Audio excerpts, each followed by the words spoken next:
أشهد أن لا إله إلا الله বিসমিল্লাহির রহমানির রহিম।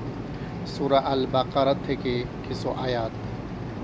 যারা অদেশে বিশ্বাস করে, নামাজ কায়েম করে এবং যে রিজিক আমি অর্থাৎ আল্লাহ রাব্বুল আলামিন তাদেরকে দিয়েছেন তার থেকে খরচ করে, আর যেই কিতাব তোমাদের উপর নাজিল করা হয়েছে অর্থাৎ আল কোরআন এবং তোমাদের আগে যে কিতাব নাজিল করা হয়েছিল সেই সবগুলোর উপর ঈমান আনে, আখিরাতের উপর ইয়াকিন বা বিশ্বাস রাখে, এ ধরনের লোকেরা তাদের রবের পক্ষ থেকে সরল সত্যপথের উপর প্রতিষ্ঠিত এবং তারা কল্যাণ লাভের অধিকারী। আল্লাহ রাব্বুল আলামিন বলেছেন সূরা আল বাকারাতে। আর যেই সব লোক এই কথাগুলো মেনে নিতে অস্বীকার করেছে তাদের জন্য সমান, তোমরা তাদের সতর্ক করো বা না করো, তারা কখনো মেনে নেবে না।